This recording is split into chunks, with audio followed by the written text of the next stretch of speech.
chilly today, isn't it? Oh. Anyway, hi guys and welcome to RCC Adventures. Now today, another year has passed, which means another MOT check.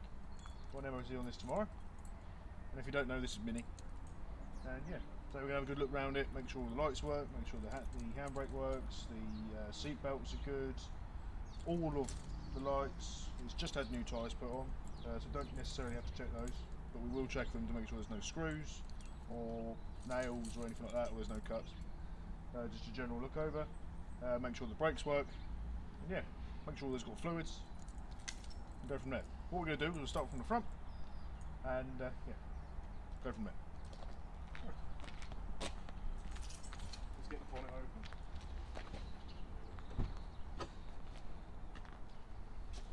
Dead up. Now because I have so many cars in the fleet, remembering where the bonnet catch is can be difficult. Found it!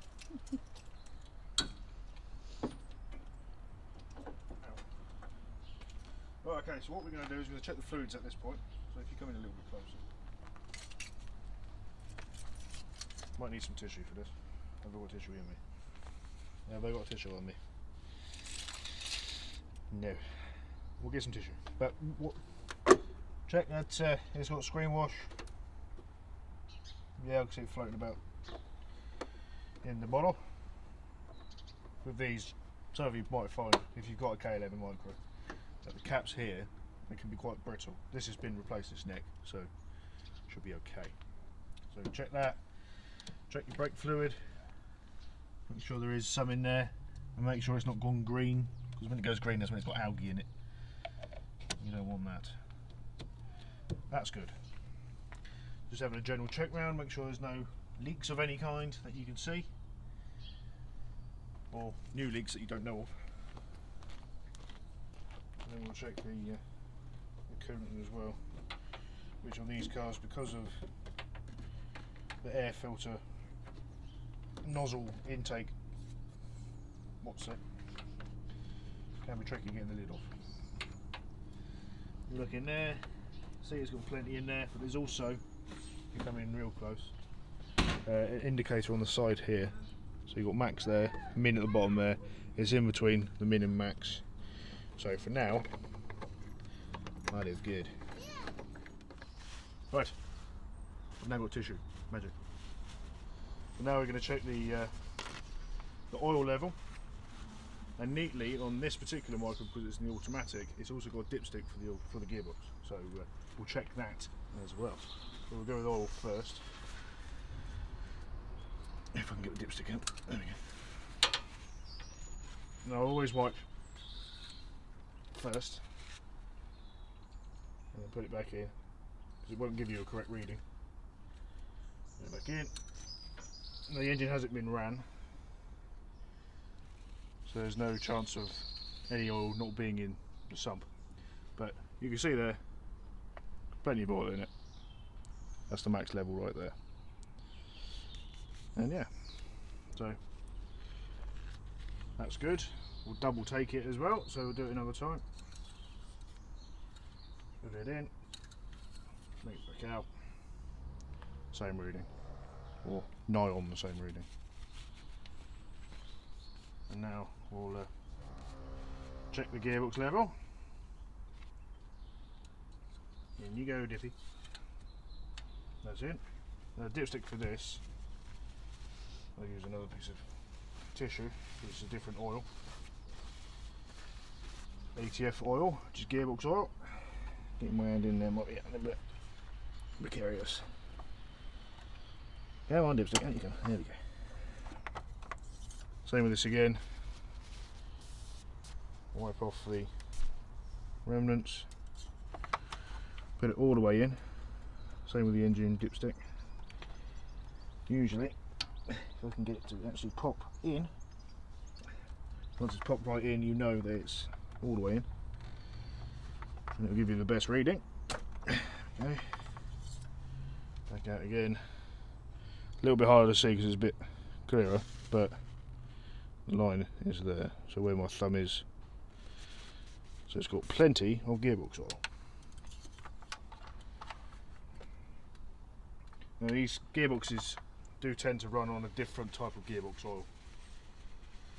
Can't remember offhand what one it is, but you normally have to buy it from the actual Nissan dealer.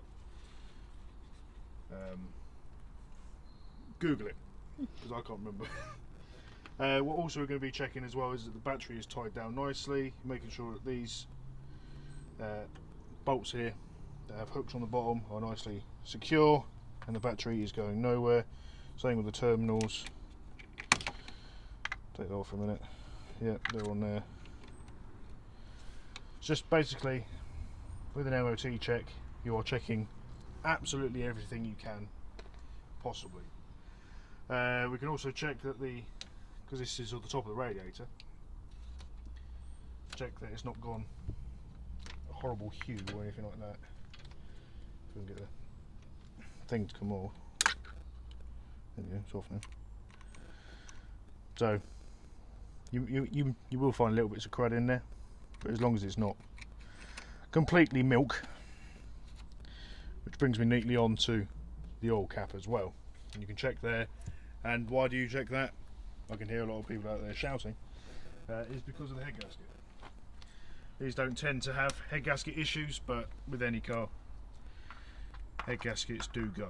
So you look there, there's no resemblance of any milk whatsoever. And what I mean by milk is there's no water that's got into the oil. Okay, so all the fluids, all the area around here, we're happy with. One thing also we can check is the belts. These belts will need changing soon, at some point, but they're not broken.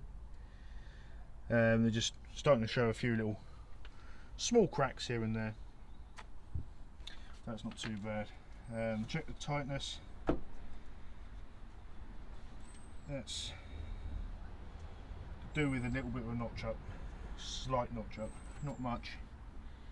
But if you remember with the when I was doing the smart car and putting the engine back together, and I was putting the alternator and the aircon compressor and stuff like that back into place, that we had to check the tightness, and doing that with the alternator. So we'll do that, but you don't necessarily need to see that, so I'll do that off camera. We can check the air filter as well, which is in this neat little package of a box. And you are wanting to check as much as you possibly can to make sure. So you'll see that the air filter is there. It's not a standard one. Being in this household, why would you have a standard air filter? We are the smarts. We don't do standard. So even this car has a slight modification. So it's got a pipe across air filter. Goes that way. And yet, happy with that air filter. Make sure all the clips go back together properly. Right. Right, so now we're going to neatly go on to checking the front tyres. I know I've said that these tyres have been done, and these were from a scrapyard, but pretty much brand new. So with these wonderful tyres, which only cost a tenner a tyre, I'd like to add, that's very neat. Got plenty of tread all the way across, and you sort of rub your hand along. Obviously you can't touch the ones that are on the bottom of the ground because the car's there, but you can check all the way around, put your hand across, see if there's any screws or anything poking out, and there isn't. Same with if the car's not lowered, get your hand round the back of the tyre as well, and I'm good to say that that's good. We'll go around the other side, check that tyre as well.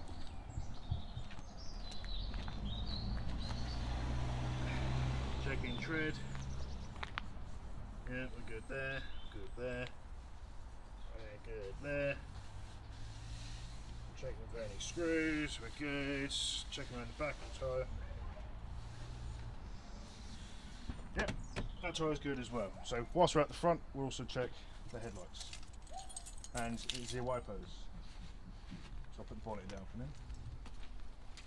We've done everything on the engine bay. We don't need the bonnet to be up anymore. Good.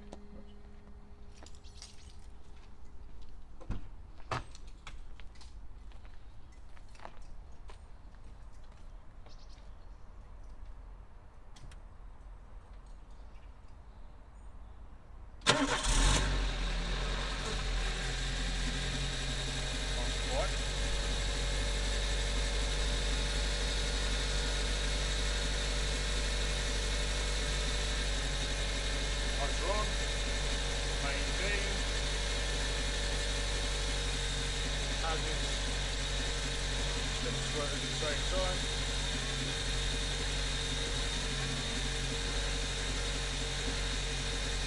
Yes, they're cleaning the screen quite nicely.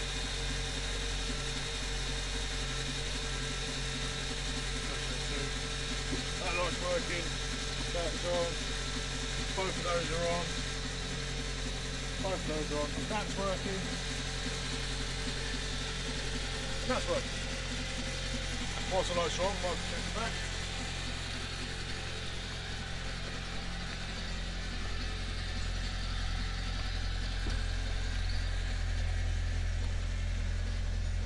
Yep, top lights are working, hazards are working. Very good. Right. Let's check the brakes. Camera person will have to put the thumbs up if they work. Front of the camera. Feet and reverse. Yeah.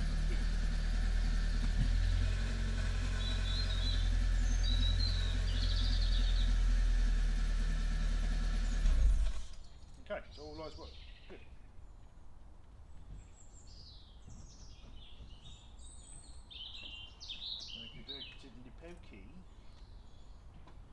Right, so one thing you want to check first with your MOT as well is any rust. So at this point, if you're wearing good clothes, go get changed. You'll be lying on the floor. If you pass me the camera, I will show the underside.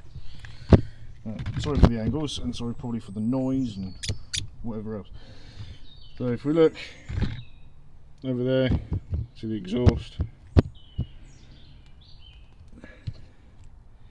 can't see anything obvious. We'll get the engine started up again in a little while and check for no exhaust leaks. What we can see so far, there is no rust, or very little, along the seals. Yep, we are good this side. And the same again this side. Can't see anything obvious. Checking the exhaust this side as well. I know the light's cramped, but I haven't got a light. What we could see of the exhaust. Yes, surface rust on the exhaust, but that's expected. And it hasn't gone through in any way. Checking all the area. A little bit surface there, but nothing major. All the way along the seal.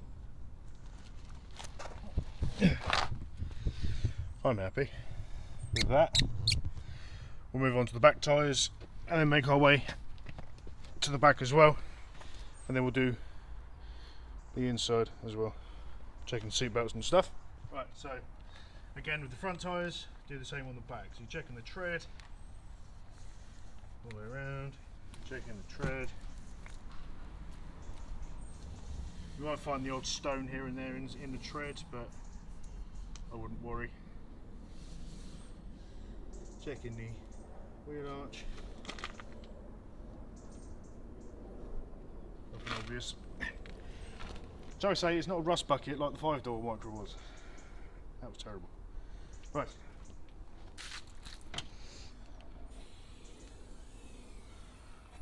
One thing I do like to check, if they can, which it isn't an MOT failure if the boot is full, they do like to try and check the spare. So for peace of mind,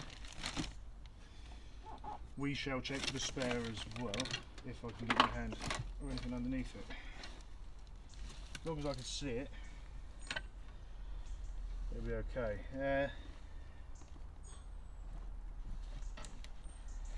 Well, the spare's flat, but it's got tread, and I can't see any cracking around the sidewall of the tyre, so as far as I'm concerned, that's good. Nothing really else you need to check in the boot as such. Well, not that I can think of anyway. Don't need to be in the boot anymore. Right, so let's check seat belts. So we know all the lights work, so we don't need to check those anymore.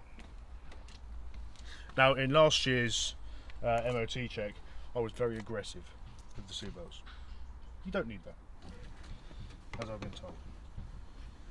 We're going to go all the way out, and if it retracts, it retracts slowly, but it does retract. That's good. Clip it in on the buckle, make sure it stays put. Make sure the locking mechanism works as well. So yep, that's good that side.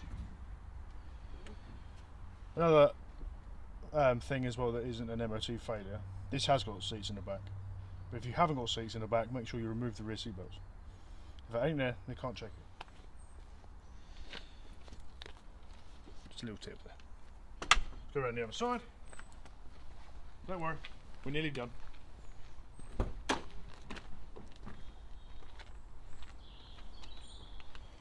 Coming in, pull it all the way out, let it feed back. Both seat belts are the same, so they retract quick at first, and then they get a little bit slow, but they are retracting nicely. Again, in the buckle, that's good, and that works. Right, with handbrake, it's in park, I'm not going to really go anywhere. I think the maximum is, I can't remember how many clicks it actually is, but as long as it doesn't go completely vertical and is at the end of its tether, that's good. But I'm pretty sure there's a certain amount of clicks, and I can't remember. 6, something like that, is maximum. So let's see how many clicks it's got. 1, 2, 3, 4, 5. Yeah, that's all. Handbrake's good. Right, it's because the seat belts are there, got to check them. Let's check the back. Try and get in the back now. I'm in the back. There we go. And they go back nice. They go back really nice. Click. Yep. That works. Now, try and do the other side. Oh yeah, they go back nice. Nice. Click in. Yeah. And that works. Good. Right. We check that the seat belts all work.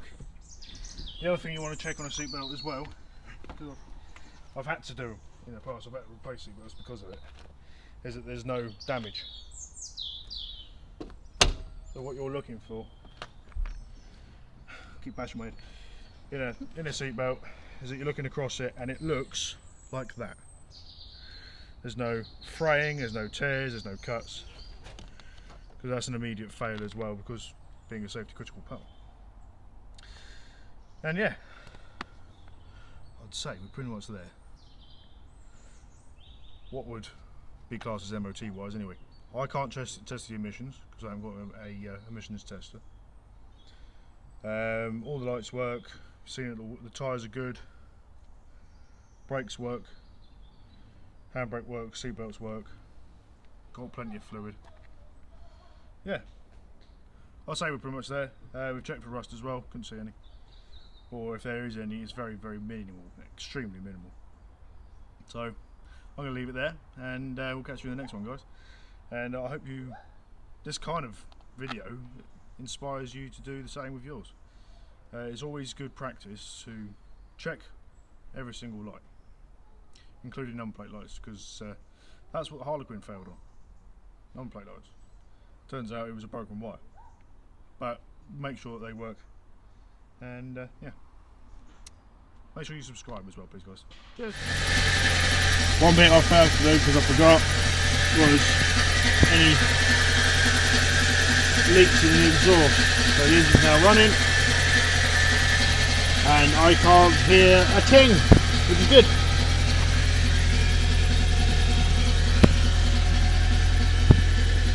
Yep. Hunky dory.